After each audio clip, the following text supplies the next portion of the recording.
La relation au toucher des personnes avec autisme présente des particularités absolument essentielles qu'il convient de bien comprendre afin d'éviter un certain nombre de maladresses, d'incompréhensions et de mauvaises interprétations des attitudes ou des réactions de ces personnes quand justement on essaie d'établir avec elles un contact physique et donc de les toucher. C'est un vaste sujet et complexe, le toucher, que je tenterai de balayer dans 2 vidéos et que je tenterai d'éclairer à travers mon expérience personnelle. Dans un premier temps, nous allons voir qu'il existe à ce sujet une idée reçue assez fréquente qu'il convient de nuancer. Puis nous verrons également que le contexte dans lequel s'établit ce contact physique, ce toucher, va pouvoir jouer un rôle important dans la sensation ou le ressenti que va en avoir la personne avec autisme. Nous développerons ensuite une forme très spécifique de contact physique, de toucher, qui est le contact physique entre personnes, qui est une forme importante puisqu'elle s'établit souvent dans un contexte social. Elle va donc pouvoir influer fortement sur la capacité de la personne avec autisme à s'insérer dans un schéma social et également sur la perception que vont avoir de cette personne, son entourage et son environnement de façon plus large. Enfin, nous verrons comment nous pouvons faire afin d'éviter justement les maladresses et les incompréhensions quand il s'agit d'établir un contact physique avec une personne avec autisme. Bonjour, je m'appelle Fabrice, je suis moi-même avec autisme et je vous souhaite la bienvenue dans cette nouvelle vidéo de la chaîne. Comme d'habitude, si vous avez des suggestions ou des questions à me soumettre, n'hésitez pas à le faire directement en commentaire sous la vidéo, ce qui permettra à tout le monde de bénéficier de nos échanges. Alors il existe effectivement une idée reçue assez fréquente au sujet du toucher et des personnes avec autisme, selon laquelle les personnes avec autisme ne supporteraient pas ou refuseraient qu'on les touche. Alors la réalité est plus subtile pour au moins 3 raisons. La première, c'est que là, comme pour tous les autres sujets, nous parlons bien de spectre autistique. Cela veut dire que les manifestations et l'intensité de ces manifestations dans la relation au toucher va varier potentiellement fortement d'une personne avec autisme à une autre, et puis elle va aussi varier d'une situation à une autre. La deuxième raison, c'est que le toucher est un vaste sujet et qu'il y a dans ce sujet le contact physique, le toucher entre personnes dont il sera question de façon spécifique dans cette vidéo, et puis il y a aussi tout ce qui va concerner les textures, les textiles, les vêtements, les matériaux que l'on manipule avec les mains, et puis le toucher des objets qui nous environnent. Et de tout cela, nous parlerons dans une vidéo suivante. La troisième raison pour laquelle il faut nuancer cette idée reçue, c'est que justement, le contexte dans lequel va s'établir notamment le contact physique avec une autre personne va potentiellement influencer très fortement la façon dont la personne avec autisme va ressentir ce contact. Alors quels sont justement les éléments de contexte qui vont avoir cette influence sur le ressenti de la personne avec autisme? On va ici en citer 2 qui me semblent vraiment importants. Le premier de ces éléments, c'est la capacité à associer la sensation de toucher avec la vue, un autre sens, donc la vue, la vision.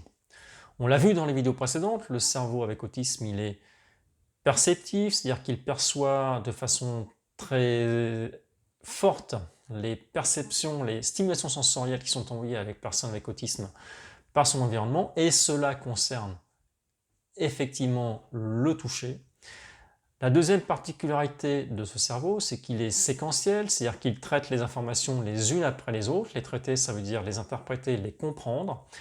Et tant qu'il n'a pas réussi à traiter une information, cette information va rester présente à l'esprit de la personne avec autisme et elle va potentiellement ainsi devenir envahissante, empêchant ou obérant la capacité de cette personne avec autisme à percevoir des informations ou à effectuer d'autres actions.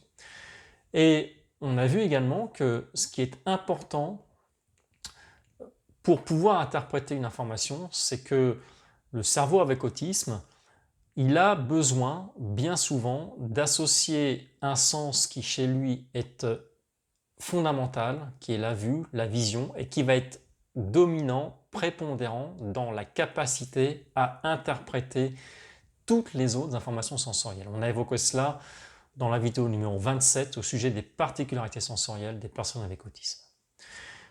Et il va en être ainsi pour le toucher. C'est-à-dire que la personne avec autisme, pour pouvoir bien souvent traiter une sensation de toucher, elle va avoir besoin d'associer à cette sensation la vision, la vue de la source de la sensation, et la capacité à faire cette association entre le toucher et la vue va grandement faciliter le traitement de l'information et donc empêcher potentiellement cette information de devenir envahissante. Par contre, si la personne avec autisme ne peut pas associer la sensation du toucher avec la vue de l'origine de cette sensation, eh bien l'information va être potentiellement beaucoup plus difficile à traiter par son cerveau et donc elle va devenir, on va dire, statique dans ce cerveau et elle va pouvoir devenir envahissante. Le deuxième élément de contexte qui est important pour la sensation que va ressentir la personne avec autisme, c'est de savoir si la situation de ce contact physique va être convenue, conventionnelle, comment dire, prévisible, attendue, si elle fait partie d'un code social, d'un schéma social particulier. Et dans ce cas-là, la personne avec autisme, ayant pu s'y attendre, ayant pu anticiper, va bien souvent avoir une sensation potentiellement plus agréable, plus neutre, en tout cas une sensation moins désagréable, que si au contraire, ce contact physique intervient dans une situation qui va être plus impromptue, plus décalée, plus inattendue, pas forcément déplacée, mais juste imprévue, imprévisible. Et là, potentiellement, cette situation, on va dire non conventionnelle, à laquelle la personne avec autisme n'a pas pu se préparer, eh bien, va pouvoir générer chez elle une sensation beaucoup plus envahissante et désagréable que dans le cas précédent. Alors, si on applique tout cela au cas particulier du contact physique, du toucher entre personnes. Pour essayer d'illustrer ça à travers mon vécu personnel, déjà, c'est la forme de toucher dans laquelle justement le contexte, chez moi, va jouer le rôle le plus important. Alors pour vous donner quelques exemples d'illustration dans la façon dont ce contexte va justement influer sur mon ressenti, si je prends par exemple le cas de tenir la main d'une autre personne. Alors si je suis dans une situation, on va dire, convenue, conventionnelle, par exemple tenir la main d'un enfant ou tenir la main d'une relation amoureuse, je vais avoir une sensation tout à fait agréable de ce contact. Et je ne vais pas avoir besoin d'y associer même la vue des deux mains qui se tiennent.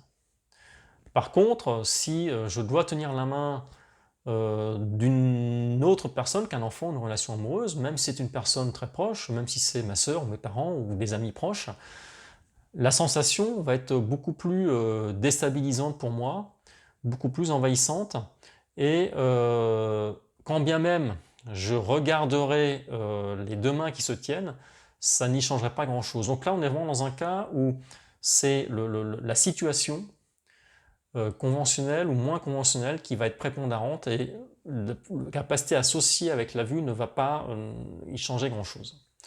Ça va être la même chose s'il s'agit de prendre une personne dans ses bras ou d'une étreinte. Ensuite, un autre cas, c'est par exemple de serrer la main à quelqu'un pour dire bonjour, dans un cadre professionnel par exemple. Alors là, moi, c'est quelque chose qui ne me pose pas de difficultés particulières. Par contre, il y a des personnes avec autisme pour qui c'est très compliqué de serrer la main d'autres personnes, de leurs collègues par exemple au travail. Alors moi, ça ne me pose pas de difficultés particulières, pas de sensation désagréable particulière, à une condition, c'est que je puisse, à ce moment-là, regarder les deux mains qui se serrent. Donc là, l'association avec la vue va être vraiment importante. Si quand je serre la main d'une personne, je dois regarder cette personne dans les yeux comme a priori cela doit se faire, eh bien il n'y a plus cette association entre la vision des deux mains qui se serrent et la sensation de toucher, et là, la sensation de toucher va devenir vraiment prépondérante, dérangeante, déstabilisante et potentiellement va m'empêcher ou me demander un effort de concentration pour écouter ce que me dit la personne pendant ce temps-là. Mais si on va plus loin, il arrive que certaines personnes, quand vous leur serrez la main, elles vont, par exemple, vous poser la main sur l'épaule. Alors là, pour moi, on sort de la situation conventionnelle qui est de se serrer la main, qui est un code social. Poser la main sur l'épaule, on sort complètement de cette situation conventionnelle. Et là, cette sensation de cette main sur mon épaule va devenir absolument pour moi envahissante, va empêcher de capter toute autre information autour de moi. Je ne vais même plus entendre ce que la personne potentiellement me dit. Et aussi longtemps que cette main sera sur mon épaule, voire même plusieurs secondes ou plusieurs minutes après, cette sensation va rester. Et c'est vraiment quelque chose contre lequel je ne peux rien faire, d'autant plus que je ne peux même pas tourner la tête pour regarder cette main sur mon épaule. Pour donner un autre exemple du même type, il y a un certain nombre d'années déjà, quand j'étais au lycée, une prof de sport, je m'en souviens, que je connaissais bien pourtant, a voulu me donner une consigne et au moment de donner cette consigne, elle m'a simplement attrapé le bras avec sa main. Eh bien, croyez-moi, plus de 30 ans après, cette sensation de cette main sur mon bras, elle a été tellement envahissante à ce moment-là, elle m'a tellement assommé, entre guillemets, quasiment, que je m'en souviens encore de façon extrêmement précise. J'étais absolument incapable d'écouter ce qu'elle me disait. Il n'y avait plus que cette main sur mon bras à laquelle je ne m'attendais absolument pas, cette sensation absolument inattendue, impromptue, et à laquelle je n'avais pas pu me préparer, qui ne correspondait pas à un code particulier, imprévisible donc, et cette sensation vraiment a été tellement forte, tellement envahissante, qu'aujourd'hui encore, je me souviens de l'effet que ça a produit sur moi et de mon incapacité à percevoir autre chose. Une autre situation un petit peu différente, c'est par exemple quand on est dans le transport en commun, dans le métro, dans un bus, dans un train, et qu'on est assis avec d'autres personnes de façon assez serrée, et que donc les jambes, les cuisses se touchent. Bon, moi, ça, c'est une sensation pour moi qui est très désagréable, quand même elle est attendue, quand même elle est prévisible, quand même je la regarde, c'est une sensation que je supporte, mais qui vraiment me dérange vraiment dans ma concentration si je veux faire autre chose. Alors, il est important de noter que ça marche dans les deux sens, c'est-à-dire que ces sensations ne sont pas forcément présentes quand quelqu'un d'autre nous touche. On peut avoir des sensations désagréables également quand il s'agit de toucher, de poser sa main sur quelqu'un d'autre, dans des situations diverses et variées.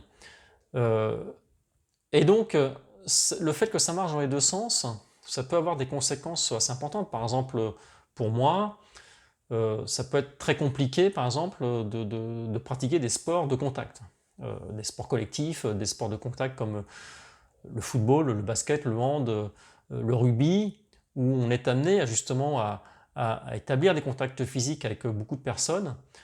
Ça peut générer des sensations qui vont, on va dire, obérer le plaisir de la pratique sportive. C'est pour ça d'ailleurs que si je fais un petit peu le bilan des sports que j'ai pu pratiquer au cours de mon existence, eh bien, très vite, je suis allé sur des sports où il n'y avait pas ces contacts physiques. Le tennis, puis la natation, la course à pied, le vélo, mais pas de sport collectif.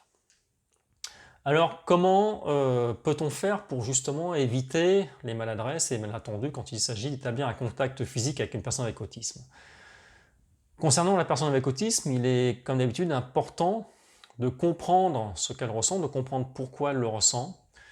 Il est important également de ne pas s'obliger à comment dire, avoir des contacts physiques, des touchés avec d'autres personnes qu'on n'a pas envie d'avoir. Et il est important d'expliquer pourquoi on n'a pas envie de les avoir, notamment quand il s'agit de contacts qui sont des éléments importants des codes sociaux, du fonctionnement social. Serrer la main, se faire la bise, se prendre dans les bras, etc. etc.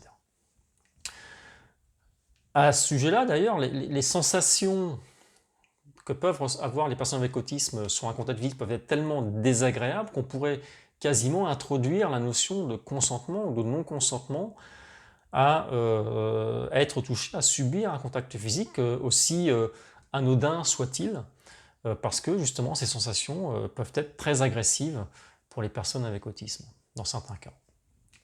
Pour les personnes, pour l'entourage des personnes avec autisme, il est important de comprendre que justement établir ces contacts physiques les toucher, poser la main sur elles, leur prendre la main, etc., ça ne va pas du tout de soi et il ne faut pas forcément exiger d'elles qu'elles se conforment à des habitudes ou des codes sociaux qu'on pourrait avoir et qui mettent en jeu ces contacts physiques.